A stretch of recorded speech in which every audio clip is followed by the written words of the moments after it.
Mary Poppins, practically perfect in every way. Be the miners. Sure. They're like 3 years old. Miners, not miners. If you eliminate the impossible, whatever remains, however improbable, must be the truth. I don't want to kill you. What would I do without you? Every time someone says, I do not believe in fairies, somewhere there's a fairy that falls down dead. Women who aren't afraid to fight, to stand up for our dignity. Transference is inevitable, sir. Every human being has an impact. There are no colored bathrooms in this building. And a simple string of pearls. Well, I don't own pearls. Lord knows you don't pay colors enough to afford pearls. There's one thing the history of evolution has taught us. It's that life will not be contained. Life finds a way. Words are, in my not-so-humble opinion, our most inexhaustible source of magic. Hello and welcome. This is Bite the Pen. I am Jen Hansen, and sitting across from me in a different location is Miss Charlotte Martinez, who is hopefully feeling better. How are you doing, Charlotte? Oh, I'm wonderful. This pandemic is great. It catches up with some of us. You can't escape it. Mm-hmm. Feeling fun. I think we could all use a little of Mulan's inner strength. Aww. So let's continue our discussion of our source materials. Indeed. So we went over the ballad/poem of Mulan and the Tang Dynasty, which is the song of Mulan, not to be confused with the ballad, and the awesome prime minister and women and all that fun stuff. But we're moving past that now. We're going to go to another dynasty, the Ming Dynasty. Tell us about that, because I sound like I know what I'm talking about, but I don't. Oh, I was like, you totally do. I'm literally reading your notes. So. In the timeline, that's around 1368 through 1644. And this is our first play as a source versus a poem or a song. So it is lengthier. There's more details. There's more character. Of course, there's more songs. Like we said, the Chinese were really big on singing, which is why they probably call this more of an opera than a play, now that I think about it. But in the Western term, it's kind of a play. Or like an operetta, maybe? What's the difference between that and an opera? I think in an opera, it's like full-blown opera, but in an operetta, it's more like sing-talking. Oh. As opposed to like belting singing. Do you know what I mean? I think I see, yeah. Well, the instructions in this particular play had moments of, Mulan sings aria, and then it's a paragraph of, it looks like a monologue, but it's sung, and then it's back to dialogue. So what would you categorize that as? I guess that'd be an opera. If she's doing an aria, that's, I think, an opera. Yeah. Where an operetta is like more like a musical, except there is really no just regular talking. It's all kind of like in some sort of musical like Joseph form. And the Amazing Technicolor Dreamcoat. Yeah. I mean, I think I haven't seen it, so. No, I say it like that because we performed that, and it was exactly what you said. Even the narration is singing. I got you. I think that's an operetta. Awesome. Very cool. Yeah. See? Learning things. What are we talking about? Operetta. The Ming Dynasty. So this play, we'll call it for now, is called The Heroine Mulan Goes to War in Her Father's Place. I have a couple issues. Please tell me. First of all, heroine, no. Title-wise, way too long. Not even long in the fun way. So no. I think those are my two complaints. I'm going to blame that a lot in, lost in translation sort of thing. But I agree on both accounts. Thank you. And this is a 20-page play. The author was Xu Wei. He wrote it around 1500. Well, this says 1580 AD. And unfortunately, it was only discovered after his death, and there's no record of it being performed. Aww. But he was pretty well known. The Ming Dynasty was a prosperous time, and a lot of poets, artists thrived, and they had a new take on life, I'll say. Entertainment reigned, and Confucianism was like totally yesterday. Okay, so like Airheads? Yeah, totally. So the summary, are we ready?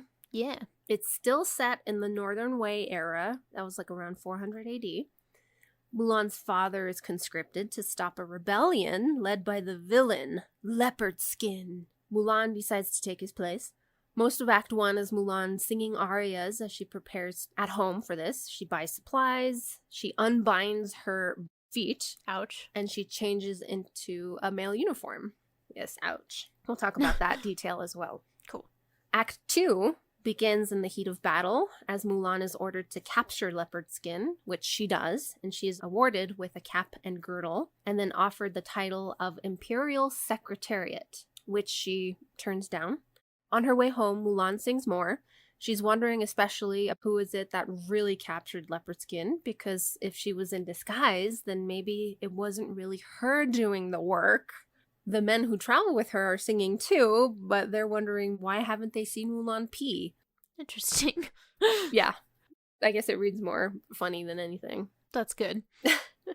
Mulan arrives home, she changes back into her female clothing, and her comrades are shocked. I mean, shocked. She's then wedded to a scholar who wears his own cap and girdle, while Mulan, now a wife, does not wear hers. The end. Could you, feel my eyes rolling? I did. I felt it. Yeah. There's a lot about this one. And just because we've been doing this so far, I'm going to read how this one ends, and we'll talk about it later. Yeah. I was a woman till I was 17, was a man for 12 more years. Who was it really occupied Black Mountain top? The affairs of the world are all such a mess. Muddling boy and girl is what this play does best. Okay. It was a little fun ending there. Yeah, it was a little Dr. Seuss meets weird sexism. So we get a few extra details. Fortunately or unfortunately, this is the play that reignites the popularity of Mulan, and it brings it to the public attention again. And the reason why it's redone so many times afterwards is because of this play. Like I said, he's well known, so maybe that's a good thing, maybe that's a bad thing. And even though they didn't think it was produced while he was alive, that's interesting. Yeah, it made it sound like it was part of a series of other plays that were very successful. Mulan was sort of wrapped up in this quartet thing that he had written. I guess that means the others weren't performed then? I don't understand that. Oh. Yeah, because that's like everybody reading a film script and everybody knowing it, but it not being made. Yeah. So it's kind of interesting that happened. Right. And maybe because Mulan was already so, it didn't go away, but it wasn't being produced in any big way. Right. Maybe because it was well known, and after he died, what happens today, stuff makes a comeback after a person's death. Interesting. But I didn't read that. You see, they waited, 500 years or something before they redid it, and Disney waited 20 years. That's all I'm saying. It's a very good point. Well, to be fair, before this dynasty, they were occupied by a foreign power. And after this dynasty, they would be occupied by a foreign power. So maybe in times of turmoil, it's less likely that artists would create such popular stuff. I'm just making a generalization, but like all the great art is made during, or is formed during the turbulent times, and then sort of shown to the world in the less turbulent times. Oh, that's beautiful. I'm gonna write that down. That's totally it. Well, let me word it better. So the two new details right off the bat that we get is a surname, Hua Mulan, right? Oh, if you've heard that before. Right. H-U-A. It means flower. Oh, and if you're curious, Mulan means magnolia. So her name is broad flower and then specific flower. Interesting. I like it. It sounds pretty. I feel like maybe there's something about flowers. Nah. That's just a stab in the dark. You're reading into that. And then the second element is marriage, which was common in Ming Dynasty plays to have the happily ever after ending. Interesting. So in this case, she's married versus just being praised as she comes home. And like I said, in the context of the historic timeline, the Ming Dynasty was pretty stable. It did see a decline of intellectualism, whereas before, virtue meant that you would be a morally upstanding person by paying attention to your studies. If you were a military man, well, then you just stuck with the military. There's a lot of discipline in history up until then. So this era was interesting because they had questions about individualism. They had questions about identity. And this was to the advantage, I think, of gender as well, even though it wasn't a great time for women. It wasn't a terrible time for women. Maybe I should put it that way. That's like all we can get. That's so far in history. Maybe Greek occasionally, but the most we can ask for is not terrible. Not terrible. But Xu Wei, the author, was part of that group of poets who were very curious about humanity. Who are we? How do we present ourselves to the world? What does gender mean? Are they deep-seated things in us, or are they just roles that we play in society? Does it matter? Of course, it's easy for him to ask these questions because he's a man. But it's nice to go from such a filial theme to an identity theme. Yeah, because the filial, that's like being true to your family and like doing what's best to keep up your virtue in your family versus who you are as an individual. That's like the complete opposite. Exactly. And to some degree. Yeah, I mean, don't get me wrong, the plot is still the same, right? Nothing has changed. Her internal identity and sense of freedom isn't altered in any way. She is playing a role. She goes from putting on the feminine to putting on the masculine to putting the feminine back on. Mm-hmm. So that hasn't changed, but his concentration for the play is in those transitions, which is interesting because he makes it humorous, entertaining. Unfortunately, he makes it erotic, which assumes that it was made for the male audience. Of course. And then things like the foot binding. What do you think about that? God awful. I don't remember if this related or not, but there was one version where somebody is washing her feet and she didn't, or they wanted to, or she wanted to wash her feet, but they like wouldn't show, she couldn't show them her feet because they would see that they were bound, right? Absolutely. At one time. That was one of the early film versions. Okay. And that makes sense. I mean, even before this time, women's feet are such a key culture thing for China. The more feminine and petite they are, the more fragile you're considered, the more valuable you're considered. Right. The highest valued women were portrayed as being the most fragile. Absolutely.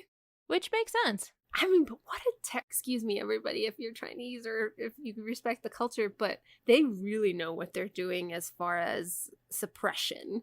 Because feet are the things that are touching the damn ground. The things that you do to run away, to stand in a situation, are just tied to your feet. So to have that be the thing that's bound first and foremost, it's like they knew exactly what they were doing. I mean, it's very similar to skin color. Like, even now, there are lots of very racist commercials that come out in the Eastern countries where women are trying to lighten their skin because if you have lighter skin, that's more desirable. And I think that all feeds into the same bullshit, you know, which is, you know, the male gaze and patriarchy and oppression and disempowering people whenever you can to under the guise of control. Yeah. So I really don't think it's just China that needs to feel shamed. It's like the entire world.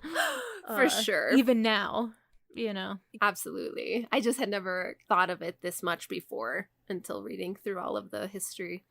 I mean, in some ways, it's kind of cool because, I mean, it's not cool, but it's kind of cool because it's very obvious. It's very hard to hide that, to be like, the best women there are the fragile ones. Like, that's a very see-through, which has its benefits. You're like, oh, okay, I know exactly where you're coming from. Thanks for trying not to be sneaky about it. Yes, exactly.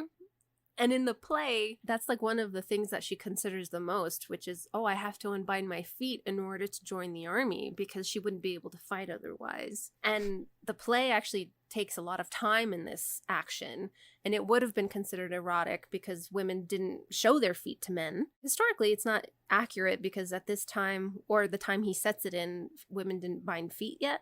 But, you know, for his current contemporary audience, it was like a thing. It was a big thing for the play. When they are unbound, she calls her feet floating boats.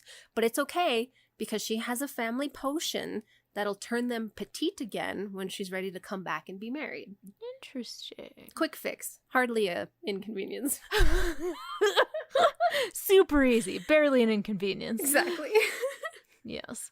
So they couldn't show their feet to men, or just like outside of their family? Both. All the above. I just gotta say, those lesbians, they're like cleaning up. Yeah. Again, he's credited for bringing it back into the spotlight, but what he focuses on is kind of a shame because, a lot of that is, well, actually maybe, and it also says that she practiced combat, she learned how to ride a horse.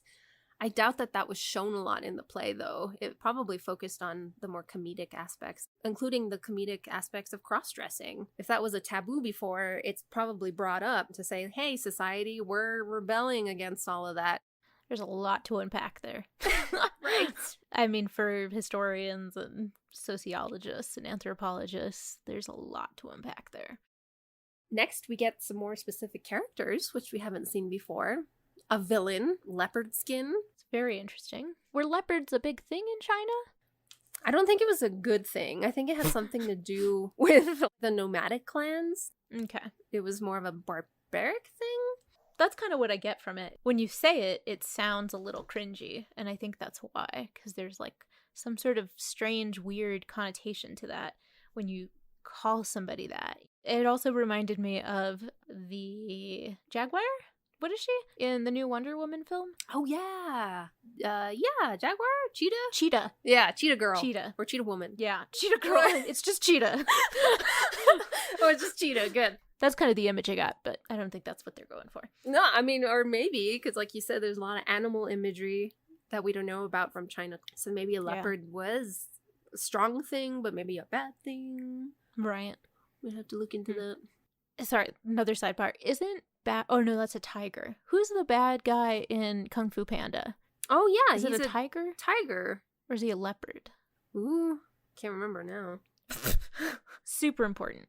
I wonder if like tiger's like the positive mirror of the shadow, which is the leopard. I don't know. I'm just I have no idea. Interesting. I have no idea. If somebody wants to email us later and be like, this is the history of the tiger and the leopard for China, so please, I would love to read that. And it's interesting because the villains in this case are bandits versus a whole clan, and the author made a conscious decision to have Mulan's family be part of the nomadic tribes. So we're not talking about North and South anymore. I think we're just talking about a specific northern clan who happen to have some bandits making trouble. And the leader of the bandits is this person called Leopard Skin. Oh, gotcha. Meaning the scale isn't as big as the other versions. He's more like, oh, it's just happening among the which happened. A lot of clans fought each other. Oh God, I should remember this. But this isn't the one with the two female characters, right? Not yet. Okay, because that's what it reminded me of, like having like a bandit and the bandit's wife, and like then there's a couple. Yeah, okay. Oh man, okay. Yeah, those are the novels. The novels get super intricate and soap opera-y, and oh, it's gonna be great. Kind of awesome. That's coming up next. Let's get through this play. Cool. No, it doesn't seem as intriguing as the novels. The only other thing I was going to mention, they have a General Ping. The name Ping, if you're a Westerner, comes into play in the Disney versions. It's just a name that Mulan gives herself. But if you're wondering where that name came from, there's a General Ping in this version who commands Mulan to capture Leopard Skin. And no, there's no romance between the General Ping and Mulan, okay? And other than that, the only other character that speaks a lot is Mulan's mother, surprisingly. Interesting. It's usually Mulan and her butting heads at the beginning, and then when she returns, it's like her mother asking her, well, you're still a virgin, right? We can still marry you off, right? Oh, Mom. And, like, I don't even know how that worked. Like, couldn't you just, like, say you were a virgin? And, like, if they're expecting anything in particular, that's sort of something that can happen by accident in other situations. So I don't know. I don't understand how that works. If it's just, like, honor-based or what. There's a lot of metaphors and similes that they use to talk about chastity. Even before she leaves, she's making a promise to her mother. And then when she comes back, she's like, well, I'm as pure as the rain waters in this lotus leaf. More flower metaphor. There's a lot of that going on. Well, flowers and women have been, that's been used for a long time. So that makes sense. But there's also, I mean, surprisingly, he also mentions some female warriors from Chinese history. A lot of those metaphors come into the play too when she's ready to fight and she's preparing to fight. But again, that's only at the beginning when she's ready to become a soldier. Otherwise, those get lost when she's back. Interesting. So the message, what do we think about that? He's asking questions about gender roles, playing a part versus being loyal or being, it's not a propaganda. There's no war going on, so it's not a call to arms at all. It's more like, well, what do you think about how do you present yourself to the world? And do you feel like you're playing a part when you're playing your gender? And what do you think? It's really hard to tell without reading it, but if I were to assume the worst, which is kind of what I would do in this situation, I would imagine that this is him being a little bit of a shit and just being like, see why this doesn't work or see why this is bad. I'm leaving it up to you, but look how it's bad. That kind of bullshit. I see. That's what I get from it. But if it were a positive thing, I think, it would be honest inquiry to individuals or a community at the greater level that, hey, is this where we're at? Is this where we want to stay? And I just feel like if he had done that, there would be more of that feeling in it. But again, I haven't read it, so maybe there is, and I just don't know. You're right, and we're going off of a translation here, and it reads all very artificial. His questions of identity are very disassociated, and it is more from the eyes of a play actor. I'm putting on this role just to do this because it's needed. I'm putting this back on because it's expected. Not a great reason. And it's beautiful. I think it's beautiful even in this translation, but the way she wonders about who it is who actually did all of these acts. By the way, none of this takes any effort on her part, which is very surprising. We're not focused on any of that as her character. It's like, oh yeah, I'm training. I know how to ride a horse now. I know how to handle a spear and an arrow. I'm good. I captured the bad guy. That's fine. And I'm riding back home, and she's wondering, this is her own aria here. She's wondering, well, if I was in disguise as a man, does that mean I really captured the bandit and won the war? Yeah. It does. Right? What an odd thing to be thinking about. It's pretty strange. If it were reversed, it would mean something. If it were a dude dressed up as a woman, or even just portraying a woman in some way, and he was asking those questions of himself, I think that has a completely different context. But to have somebody who's already in a position without power having that question, it just doesn't make any sense at all. Yeah. It's like, yeah, girl, that's all you. Why would you think it wasn't? Right. And we don't get it until the novels and until the movies that there's some details to confirm that it was her personal character, her personal strength and efforts that made the war. We don't get any of that yet. We're just curious if putting on a role means anything. No, it does not in this play. It does not mean a thing, because she returns to exactly who she was. There's no change there. She didn't learn anything. Nope. No. What we Westerners find so cathartic in stories is not happening yet in this legend. So we just got to be patient because it's coming. Good. Oh, and then the fact, this is the last thing I'm going to say about it, but the fact that the scholar she's engaged to while she's at war, he's awarded a cap and girdle for his, I mean, for some reason he's learning something important, I think. There's some sort of like scholarly thing going on. So when they're married, he's wearing his rewards on his person. And the same cap and girdle that Mulan was awarded as a soldier, she does not get to put on. She's just now the bride. Oh, God. It's really kind of sad. It's very... That right there makes me think that he's being like, yeah, this is how it should be. Right. That's all about that one. Good. We're done with the play. Good, because now we're getting into the novels. These are fun. She's literally jumping up and down. Yes, I am. We obviously didn't read any entire translation of these novels, but what we got instead was summaries in English that Jen and I read through. So we're just going off of plot points, basically. But they're fun. They're still fun to read and imagine, if we could imagine a novel. Yeah. I also don't see why some of these can't be translated, but no. I guess if there's no demand for it, or I don't know. We've talked about this, like, it could end up being really bad, and it was better just to have the plot points and fill in the rest ourselves, but I still feel like it would tell us a lot if we were able to read those ourselves. Agreed. And I think somebody's working on one of these translations, is the way I understand it, for English readers. Cool. And then it's like you got to look at the translator and how well they know the language, and do they know the context of things, and does it make sense in the English language? Like, what's the relation? It's a huge thing. People sometimes don't appreciate how difficult it can be. Such an art. Yeah, it really is.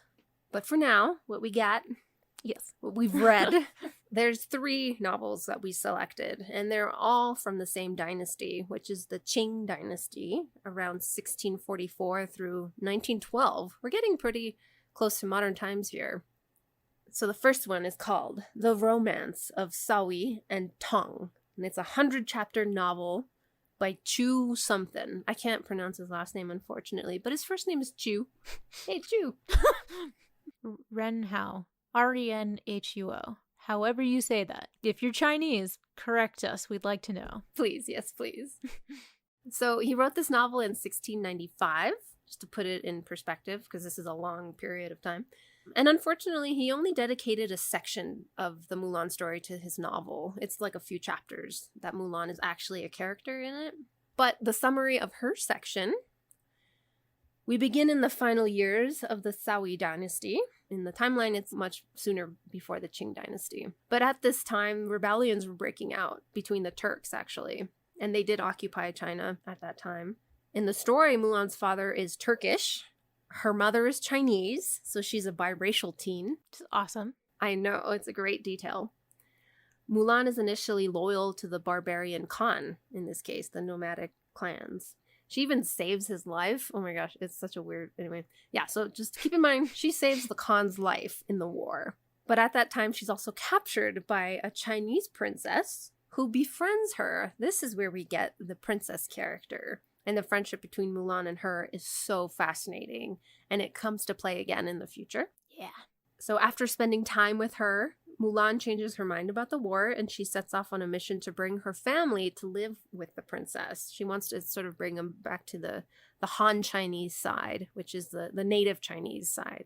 The Khan, however, intercepts Mulan and tries to take her by force as his concubine, even though she saved his life.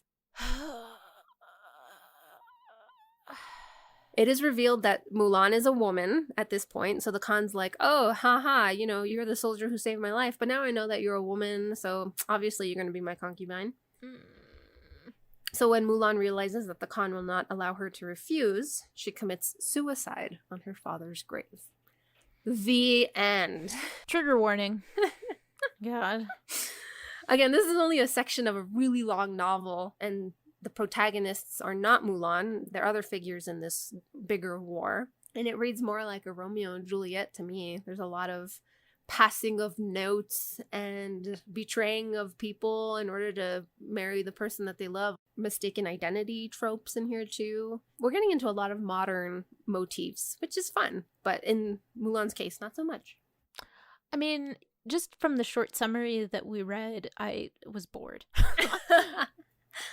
I mean, just because it's so many names and people moving around and like people they're not sure who. I'm just like, I can't. My brain can't. But when it got to the Mulan part, I was like, okay, I'm back in. Right. Temporarily. So I'm glad there was a summary. She reads so much more interesting, though, than other characters that are around her. I mean, the princess is fascinating, but she's obsessed with this other dude on the other side of the war. So Mulan's acting like a messenger for her, and all the while, she's still trying to bring her family to the good side. It's a lot of jumbled, like, oh god, okay, we're changing sides again. This guy killed that guy, meanwhile, which means that the princess's father is now at jeopardy, and oh, the girls are going to try to save him. There's a lot of stuff going on. But it's great that we have female heroes in all of this. That's true. And I think you said this, but I just want to make sure that this is the right one, where when she comes back, her father has already died. Yes. Right? And her mother's remarried. Yes.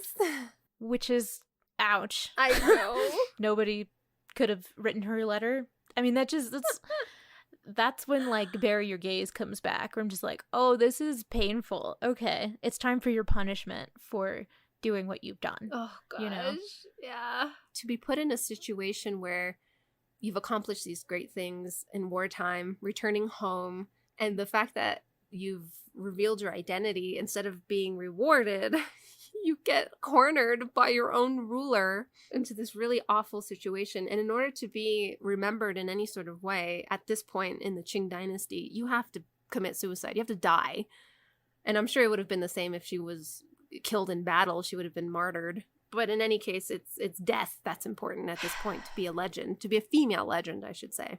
You know, and I think if she had died for the cause, died in the war, I think that would have been more respectful to like a soldier. You know, that's how soldiers or hardened soldiers tend to think. Like, I'm going to go down with my company. Absolutely. And the fact that, I mean, I know suicide is very different. It's a very different concept in Chinese culture, especially in historical senses, because they have many different meanings behind why somebody would commit suicide and in what fashion. And this was painful, especially because becoming a concubine, I do feel like there's a lot of punishment that goes on, because if Mulan was actually male and she went home, or he went home, and his dad had died, his mom remarried, he'd been like, well, that sucks. Like, I really loved my father and I did this for him, but I guess I'll like take a job, or, you know, work for the emperor, or maybe I'll go back to being a farmer. You know what I mean? Like, there would be so many choices there, but that's just obviously not a right that a woman would have in that situation. So it's like, okay, be a prostitute for somebody you saved, by the way. Oh, gosh. Die in battle, or commit suicide. And she's too good of a soldier and a general to die in war, apparently. And she doesn't really want to be a prostitute, which I don't blame her for. This is really sad. And you point out an excellent topic, which is the Chinese values of suicide versus the Western values of suicide.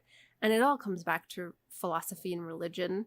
I've already mentioned that Confucianism is valued by relationships and loyalty to countries, to families.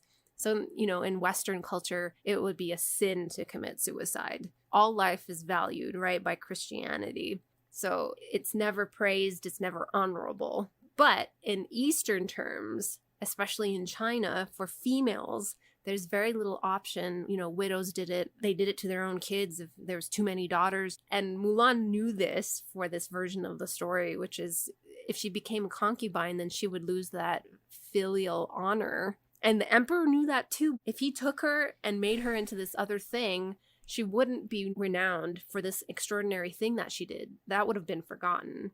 So instead of let that happen, she honors her father, her dead father. She goes to his grave and says, I did what you asked me to do, but this is where it ends, because I can't do what he's asking and I have no other choice.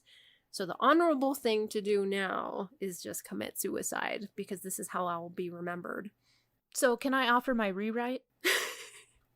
Yes. My rewrite would be that she fakes her death so that she can become a legend, but that she dons the male thing again and goes someplace else and then can change back into female if she wants to, right, and lives life as a different person. Yeah. Wouldn't that be great? It would be great. I think historically, a woman who's been taught all these values already wouldn't be able to live with herself in doing something deceiving like that. But that version is great. I mean, that's even worse. I mean, you know what I mean? That, like, it's accurate, but it's awful. Right. You know, that we can be so, just have so many things forced on us as people, not even just as women, but especially as women. Yes. And to internalize that. I don't think she needed to die to become a legend. Not at all. And it's a hard purchase. Like, I just don't buy it. This is not the only time we're going to see the suicide ending. It'll reoccur during this era. And in other eras, it sort of just becomes a thing. Luckily, that'll change in some other versions, as we'll see. But this is the first big public display of the first suicide of Mulan, rather than any sort of marriage or praise and coming home. But that's for a good reason, because the context, we're going to talk about what's happening in Chinese history at this time, which is not prosperity, unfortunately. This is a time of invasion and gentrification of the Han Chinese, and they are called the Manchu. the Manchu people have invaded. Surprisingly, they're not a nomadic clan. They are historically sedentary. They do agriculture and they're pretty stable in that way. But there's something that happened there, something about this leader who wanted to take revenge on his father's death. It was very complicated. I didn't even read that much into it. Needless to say that they were successful in a lot of conquering of China. Enough so that they lasted quite a while in occupation, infiltration, invasion. A lot of the Han Chinese culture was changed because of them. And actually they changed a lot for the Han Chinese culture. After a while, there was a pretty good exchange, but the Han Chinese were just furious at this time. This is where that cutting of hair comes into play. For the men, especially. The Han Chinese men never cut their hair, but the Manchu leaders and soldiers were forcing them to under penalty of death. Although surprisingly, the Manchu women had a lot more freedom and power, and some of that was rubbing off too on the Han Chinese women. But ooh man, the Han Chinese men just hated that. They were like, no, you continue to bind those feet. I don't care if the Manchu women don't do it. You're going to continue to do it. So there was like some good and bad in all of this. But the novels were, all three of these novels we're talking about are using Mulan as a metaphor to fight back against the Manchu rule. So that's important to keep in mind. It is a very much call to arms for every version of these. I wrote here that people found solace in the virtuous life of Mulan. If you're under tyrannical power and there's this legend that keeps everybody positive and hopeful, it would make sense that they would be reading these novels. Even though she has to die. Because it was her father who was, in the setting of the story, he's Turkish because they're putting it in the war between the Turks and the Chinese. So the fact that she commits suicide on her father's grave, who was Turkish, but she also, and he didn't know this, right, before he died, she also sort of turns the table because she meets this benevolent Chinese princess who changes her mind. A friendship like that is a great way to change your mind about something. And there's a lot of that going on in the novel. A lot of changing of sides based on who you love rather than who you're loyal to. I say love. I'm assuming in the novel, in the Chinese novel, it reads that, the friendship they were sworn sisters at some point. So the friendship's so strong that that's what's happening. But some commentators were saying like, well, this maybe might have been a bisexual thing, because they play into that later as well, but not obviously or with any sort of intent. When I read that, I was like, oh, interesting. I wonder if that changes any of the motives or intents of characters. It's only a few years later, this is around 1800, where somebody else attempts a complete novel. Well, it's mainly about the Mulan legend, but the main character is not even Mulan in this next source. The main character is her grandfather, who is a brand new concept. There is no grandfather previously to this. The author does like 4 generations before Mulan instead.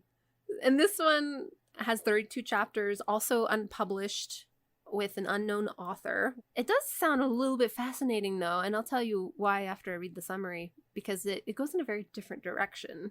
But that's the only thing I think it has going for it, to be honest. But this one's called The Complete Account of the Extraordinary Mulan.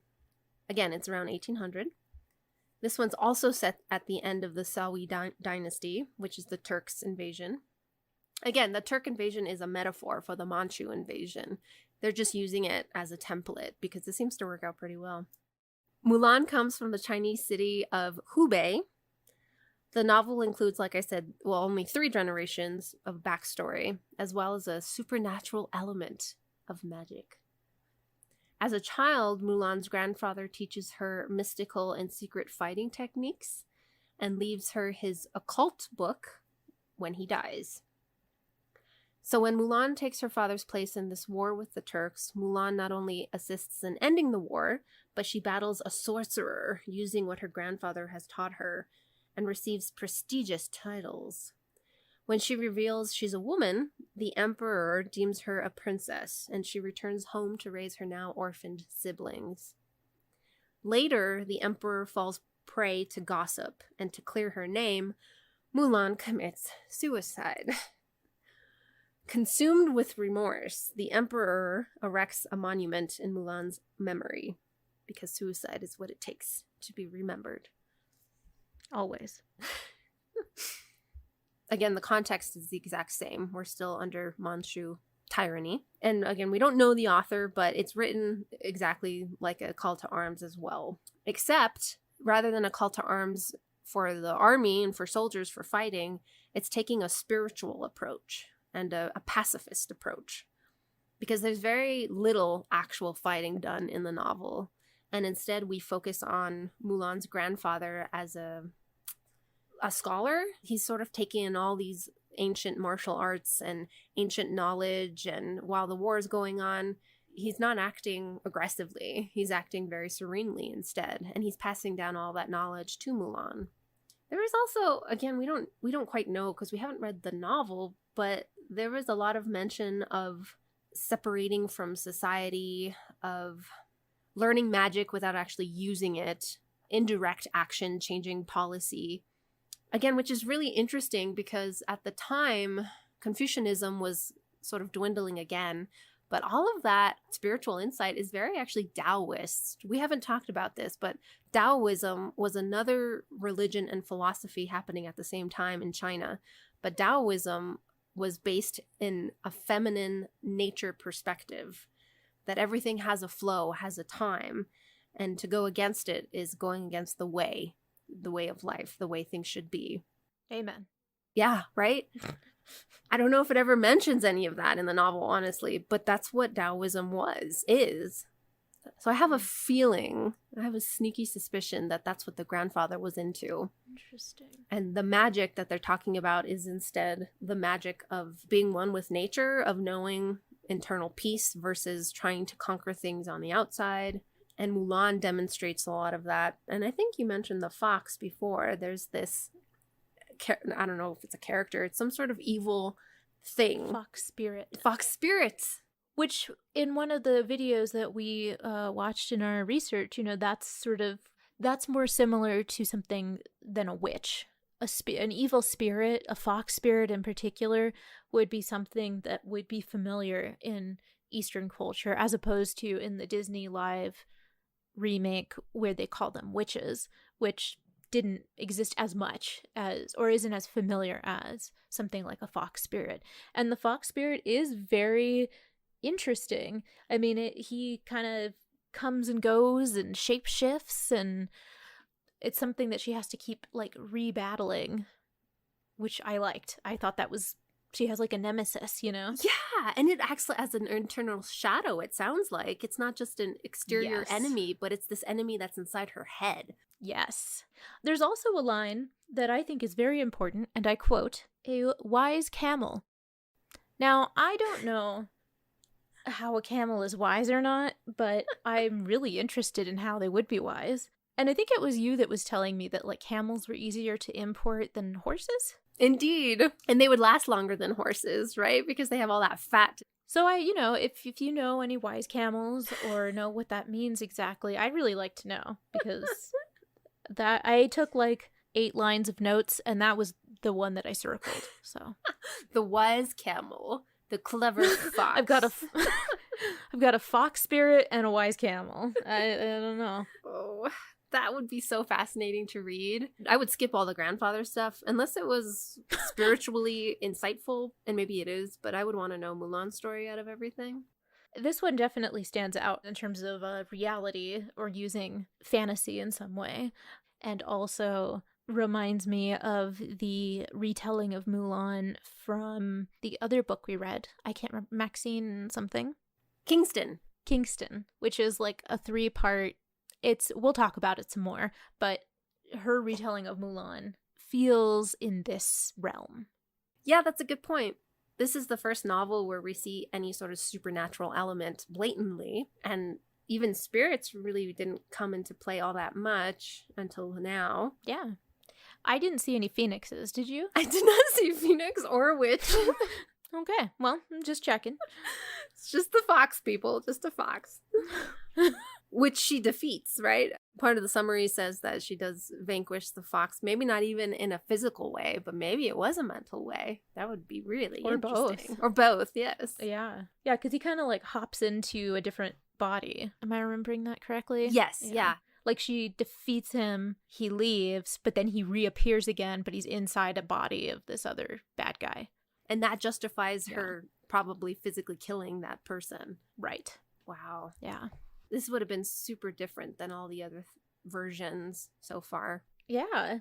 And it's too bad that it ends so horribly. I mean, this is the one where I was definitely like, bury your gaze. Like, this is, in terms of disempowering women and punishment for not being part of the norm, this is a big one. Exactly. And it's just super disappointing. And, you know, if we're talking about the final message for this one, it sounds like it is very, like a pacifist message. Inaction, inner spirituality. I mean, it's not saying that they shouldn't resist the Manchu or they shouldn't resist the changing of culture. It doesn't end, like you said, it doesn't end well. And it doesn't say much about Mulan's change of inner character. Although, I mean, I read it like she almost has this out of spirit experience before she dies. Like her resolve has nothing to do with the men around her. She knows that they make mistakes, and if I'm reading it from like that spiritual perspective, that she's reached a level of clairvoyance that she knows a whole lot more than everybody else, and this is okay for her to die like this because she's satisfied with herself. I'm just throwing it all in there. I bet you that's not what it reads like, but that's how I interpret it. I mean, it's an improvement for sure to be under the belief that she had a choice in this, which she did, but still, I mean, you know, like that choice was sort of, she didn't really have it. You know what I mean? Exactly. But I like that interpretation. I really enjoyed reading what was going on because of the fox spirit and because of like some of the supernatural elements. So I wanted to like the ending. So yeah, still not there yet though. I don't know. We're still in the suicide part. Okay. Yeah. Anything else about that source?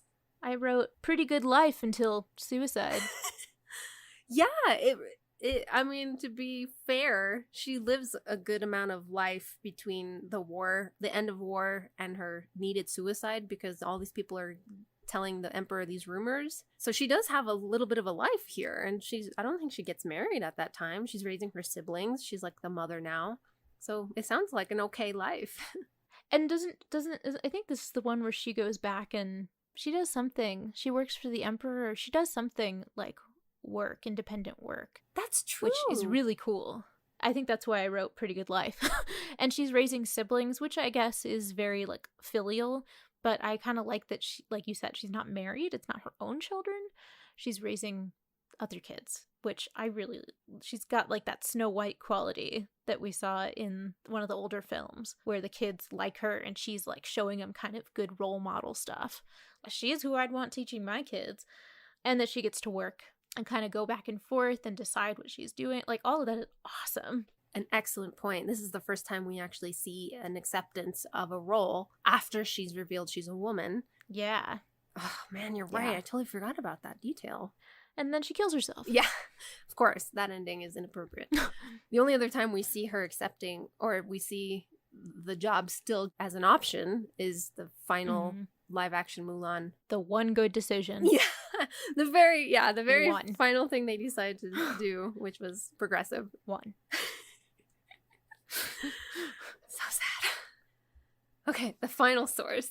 The final novel. Are we ready for this? Thank you for hanging in there. We're almost done. So 1850, a novel called The Fierce and Filial Girl from Northern Wei. The author is Zhang Shaw. Okay, this is going to be a longer summary. Are we ready? It's really interesting, though. So listen up. This is a version that combines all the previous versions. Yeah. So this might sound very familiar. We return to the era of Northern Wei, where Black Mountain bandits seek to overthrow Northern Wei power. A 17-year-old Mulan lives again in Hubei and is engaged to a scholar.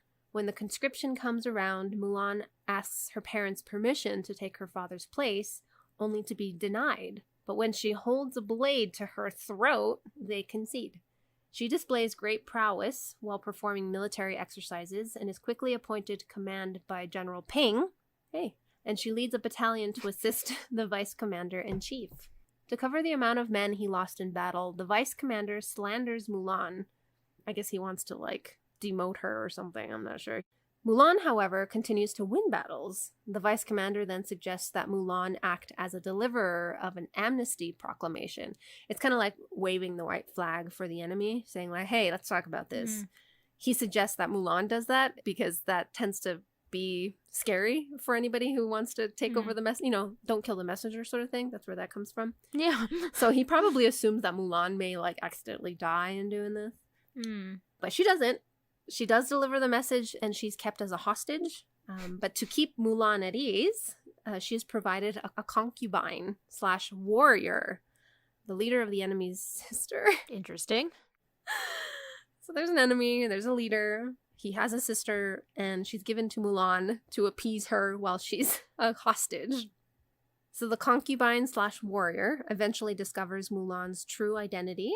Oh, and she reveals that her intent is to actually help Mulan and to win her side of the war.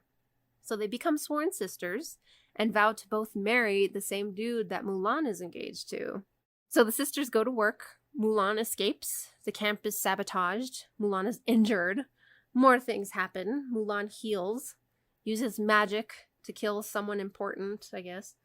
Oh, the enemy retreats into the Black Mountain. They call it the Black Mountain. And then a cannon, this is interesting, a cannon is built by Mulan's fiancé and is used to lure the bandits out of the mountain. And in doing so, Mulan is able to kill the bandit leader. The war is won! Woo! Returning home, Mulan's gender is revealed and she is given the title Chaste and Filial Lady of First Rank. Mulan's sworn sister is titled Loyal and Righteous Lady, and they both marry Mulan's fiancé, who is appointed Minister of Personnel.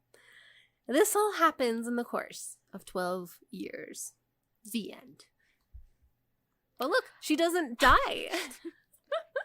Not only does she not die, her female friend and her both get a title. Yeah. That's really impressive considering what we've been reading up until this point. Right? It's at least a positive step in the right direction. Most definitely. And the bandit leader's wife, we gotta talk about her. Which one's that? So she's the one, what they said about her, the bandit leader's wife was lethal, that's what they said about her, and that she injured many high generals. And I thought that was really cool because she's a woman with equal power to Mulan and not dressed like a man and very much a wife of the bandit leader. And, unfortunately, and it makes sense also that Mulan has to kill her. It's too bad. But it also, like I said, makes sense because she's of equal power and she's more of a threat to her than the bandit leader, which props like that as well. Right? And while Mulan's fighting the leader himself, her sister is actually leading the bandits to surrender. So not only are they working together at the same time, but they're both in power, in command of not only themselves, but of everything else that's going on around them. It was really cool. I liked it becoming more about women in war, and it always goes back to Mulan's ability to be clever, and then to bring in another character, and then another character who are all female and also have those skills. And Mulan is not killed or committed suicide in the end. It's pretty impressive. I would watch this movie. Absolutely. And you're right, I totally forgot about the wife, because I think that's what they used as a template for the witch in the current version of the Mulan Disney movies. I can see that. At the time, any female in power was probably considered witchy, and I'm sure they didn't even use magic, but that's what they called them anyway. Because even Mulan had to convince all of these soldiers that she had some type of magic, which she didn't. It was just her cleverness to try to convince them that she did, and to frighten them using that concept. You go, girl. I'm pretty sure this is the formula for the 2019 witch character of Disney's Mulan. Well, they messed that up real bad. And she was such a minor character. It was more about Mulan and her sworn sister. That's more fascinating than this weird witch thing that doesn't really do much. I mean, it's great to have her there in the novel, but that's a novel. Don't get me wrong. Novels you have time to read, okay? There's room for them on the page. Yeah, and there's an aspect of it in the novel, even though it's just sort of a summary, that it feels like the leader's wife has earned it. She's earned being lethal, and she's earned having a status. Marrying or being married to the bandit leader isn't inherently given to her. She's still her character on her own, not being a quote wife. She's part of their cause. And that's not a kind of empowerment that you see of the witch character in the Disney film. She has that ability, as we've seen. Like, she can be in power, but the way they've written her and her role in the plot makes her disempowered. Yeah. A victim of society. Whereas in this novel, it's really awesome to see a woman who is independent and also kind of a bad guy. Like, that's acceptable. I love it. And if Mulan... There were so many ways to mess this up. Like, if Mulan only killed the wife and didn't kill the main dude and somebody else did, I'd have a problem. You know? Because then it's like, oh, she can only kill the wife. But every time, like, I expect it, or, like, the female friend, the sister, if she were, like, to die, to, like, make Mulan go off and do her thing, I would have had a problem with it. But everybody kind of stays empowered. And I do not like the fact that they both married the same dude.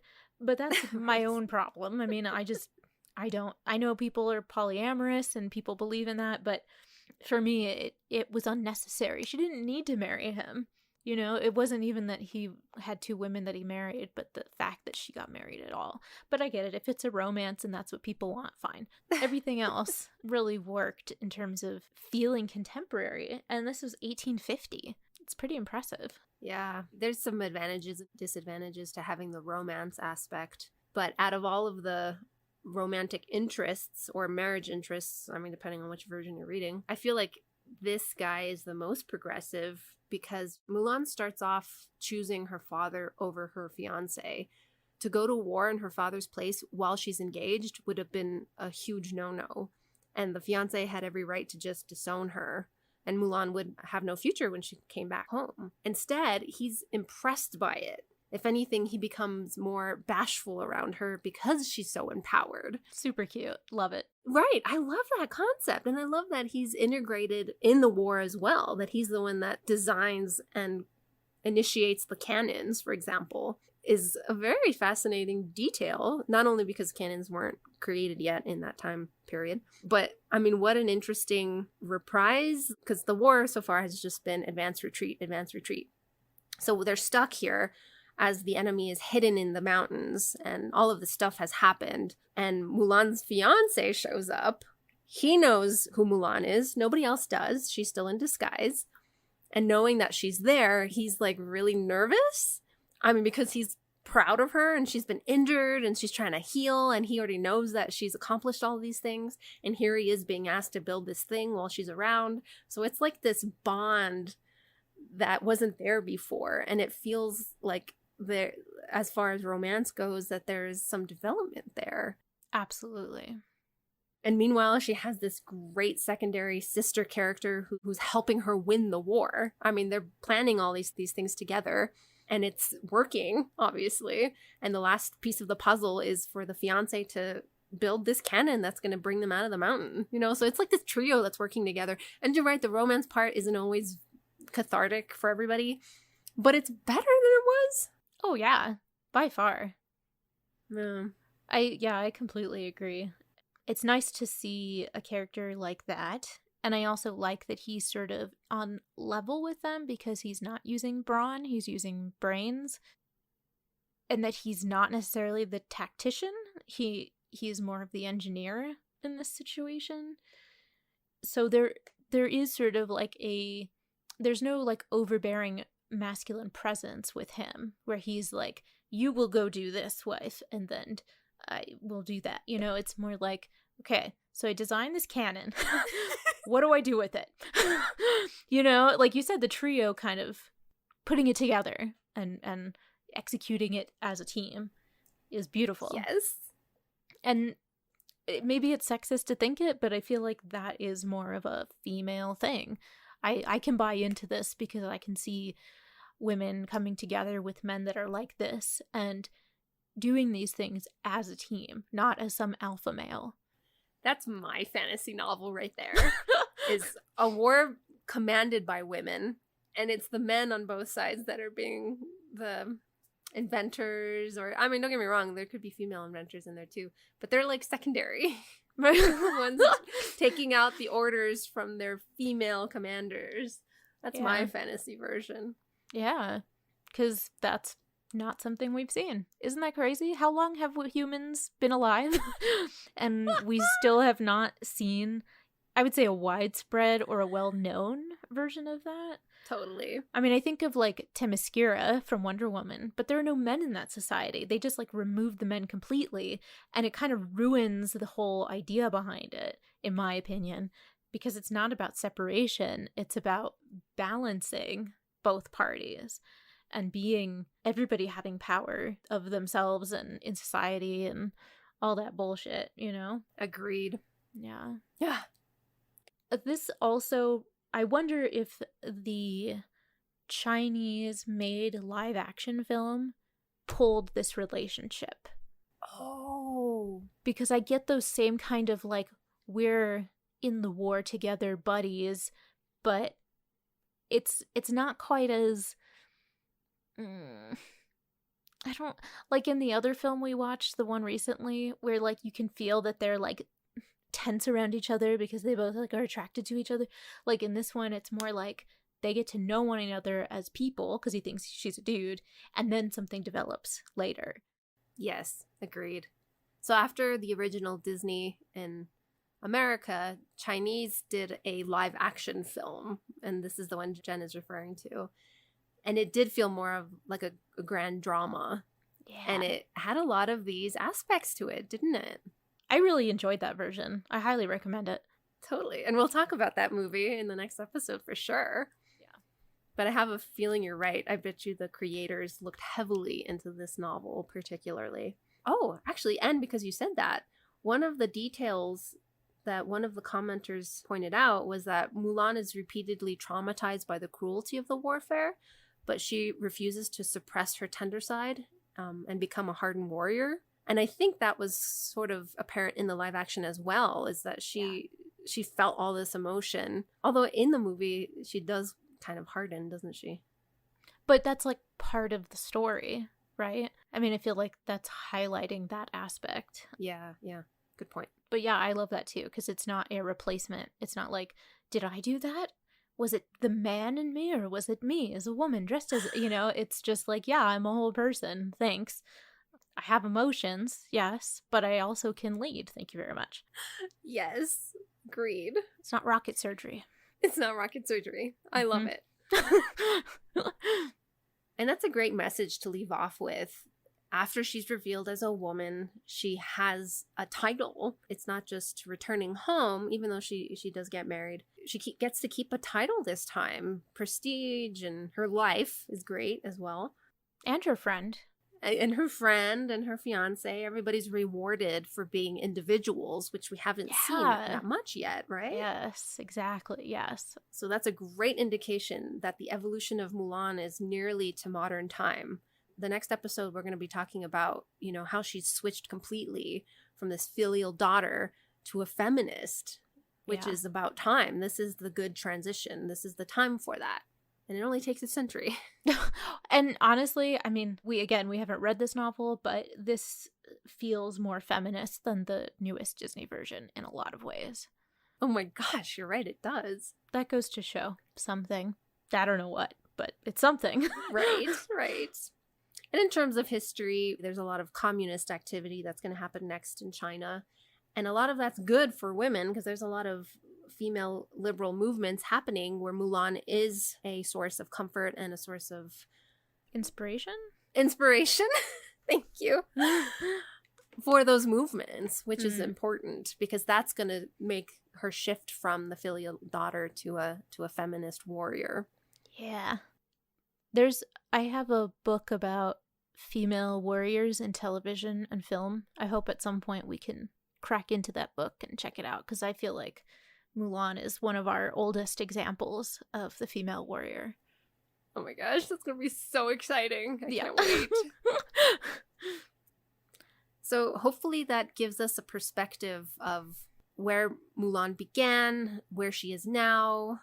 I agree. The historical context is really important. And even something as simple as sedentary establishment walled in community versus the nomads, I think is really important to understand. Like the dynamics of what's happening, motivation. For sure. Stay tuned for movie talk. So next episode, we are going to be talking about the films and television representations of Mulan and any other things that we probably forgot to talk about here. Yeah, so if you have questions, we'll answer them in the next episode. Yes, tweet us or Facebook us and we will answer your questions. Hopefully. I mean, I don't know, maybe not. But thank you for listening, and we'll see you next time.